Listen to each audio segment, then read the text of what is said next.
Welcome back to this final video in the Acorn A3020 mini-series.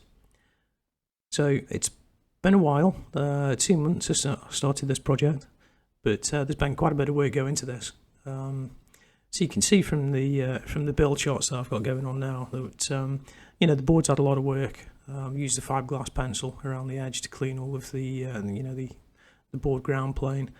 The board's been recapped. It's had the battery replaced.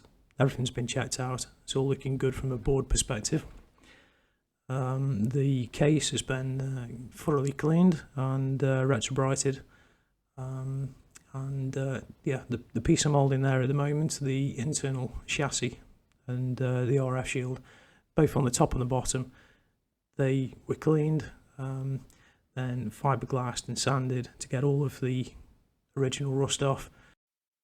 The final step for the internal chassis was to spray it with zinc aluminium oxide, which is a very good protective coat of paint. It's good colour match for the original equipment, and it's itself a rust inhibitor, so it should be good for a few years more to come.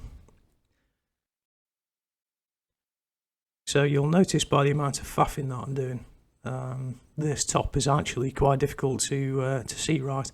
There's quite a few tangs down the sides at the bottom, and then the top sections around the floppy drive have got little tags that you've got to make sure that fit in right. Otherwise the top will never go on properly and it just won't sit right. So this video actually took me quite a few takes. That was the best of the bunch.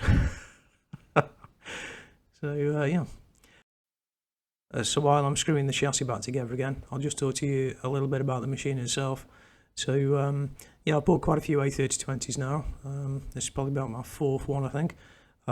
Never seen the 4 meg upgrade in one. This is the first machine that I've seen that in.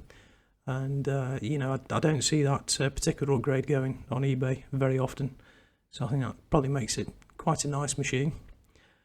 And the original hard drive in this machine was obviously broken, so I've replaced that with a nice new one.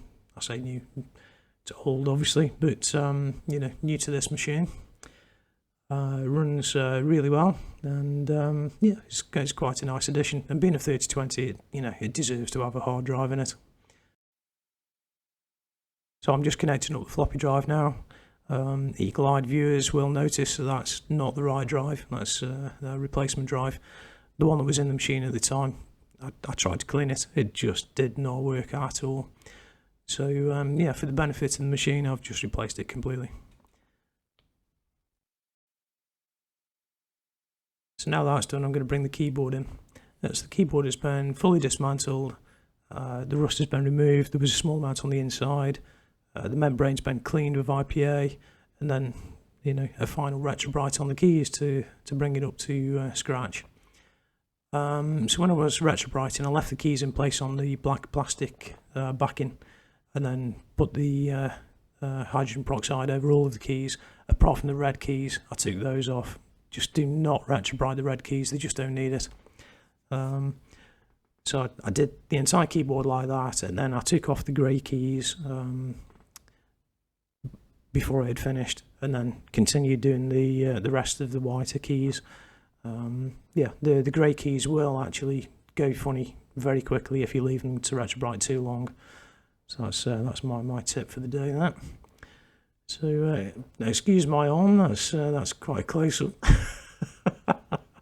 Didn't realise I'd done that. Keyboard's in place. Just make sure you're careful with the ribbon cables. Just don't want to scratch the tracks or anything like that. So keyboard is now in place and looking rather nice. The final piece is the top of the case. So it's been cleaned and retrobrited, but you can still see the scratch marks there of the address of the school it's come from, I expect. It's like been security kind of welded into the plastic. I didn't feel that I could make it any better. I did a small amount of sanding with a fiberglass pencil just to smooth off some of the sharper edges that were sticking out. and that I felt was probably the best way to go with that. You know, I mean, some people will say it's, you know, part of the patina of the machine. You know, it shows its origin. Looks a bit ugly, but, you know, take it or leave it, I guess. And there we go. That's the final machine.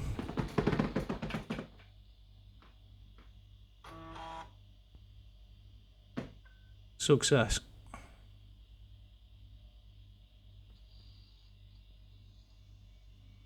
And so to finish off this video, I'll just show you a quick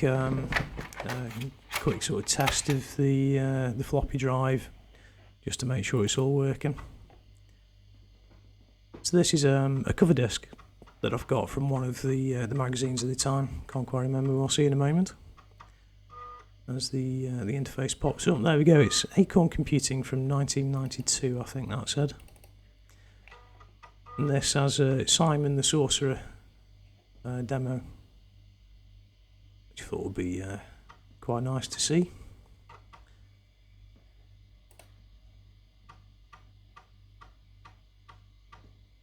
I've actually got the full version of this game, which I'll probably make a video about as and when I get around to playing with it. But yeah, for the benefit of this video, here's a quick demo.